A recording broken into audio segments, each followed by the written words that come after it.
That's your money saying it's time for a McDonald's run. Because with new McValue at McDonald's, you get more than you expect. Like buy a 6-piece McNuggets and add a McChicken for just $1. Your money says let's go. Get more than you expect with new McValue. Prices and participation may vary. Valid for item of equal or lesser value.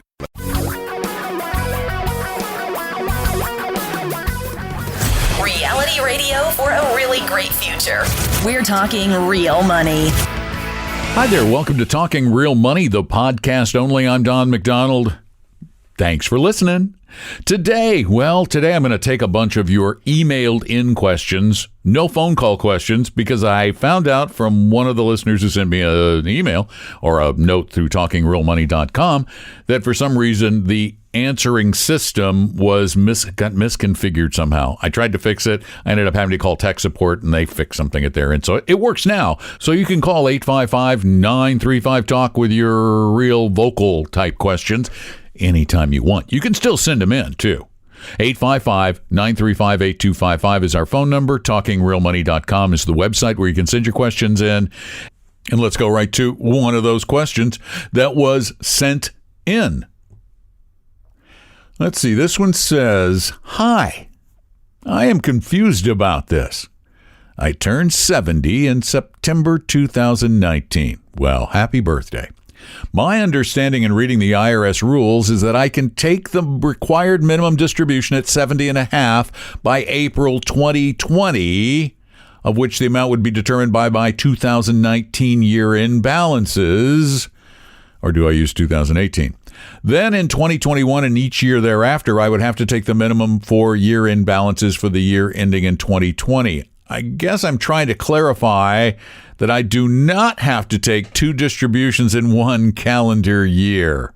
I'm also going to roll over my Fidelity 401k from my employer to a Vanguard account. Is it best to do that now or wait until year end?" Let's start with the IRA minimum distribution question.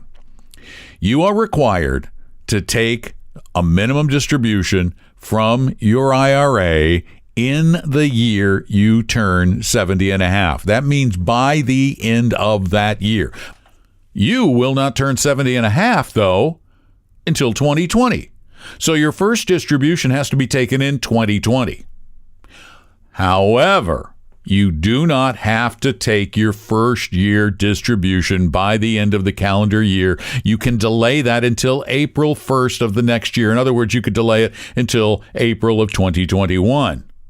However, in 2021, you would then have to take two distributions, then one in subsequent years. So here are your choices.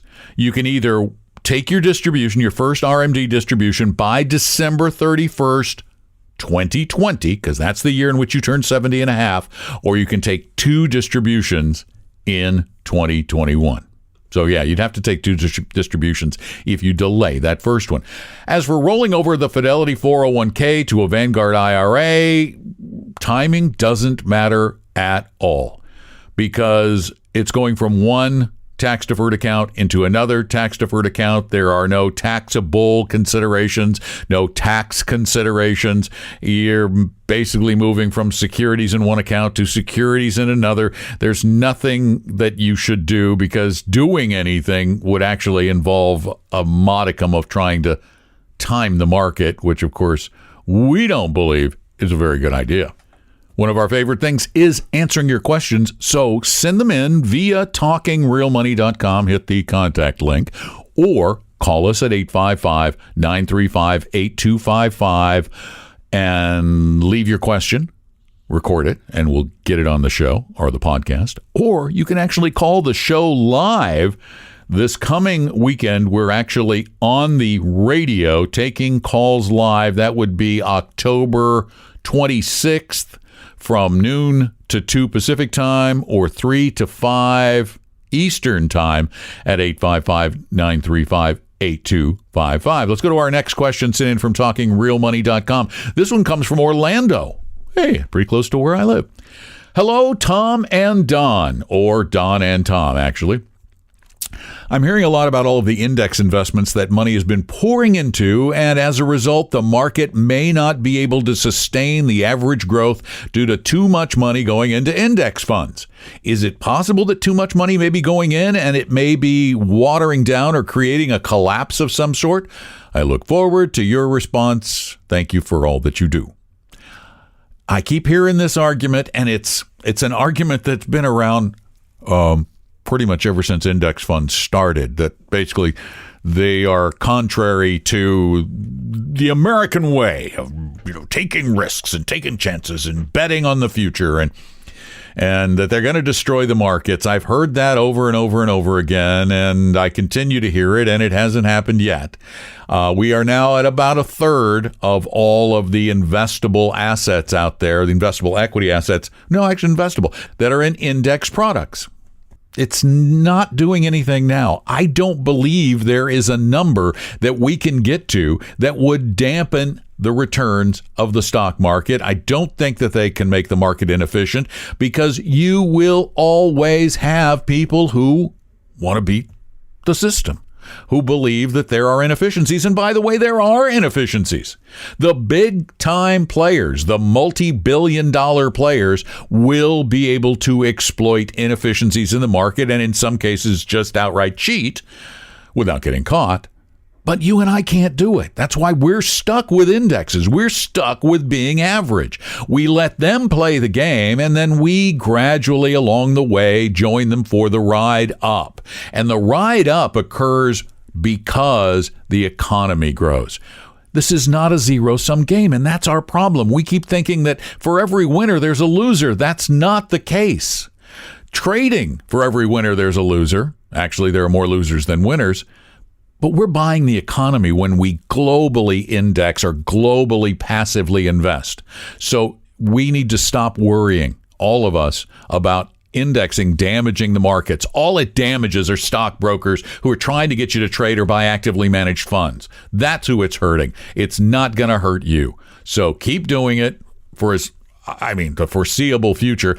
I'll let you know if I see something scary coming down the pike, but I cannot imagine a scenario in which it would. You buy the global economy, you ride it up, because it's always become more valuable over time.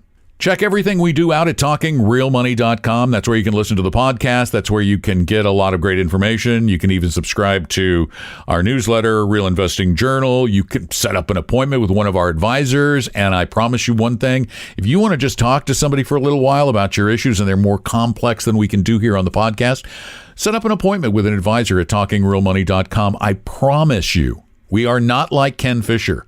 We are not a sales-driven organization. We never cold call. We don't believe in pressure ever, ever, ever, ever, ever.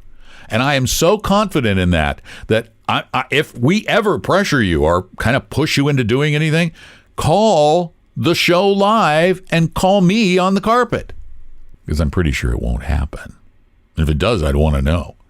Thanks for being there. Remember to call us anytime, 24 hours a day, 7 days a week at 855-935-TALK, 855-935-8255, or send your questions in at talkingrealmoney.com.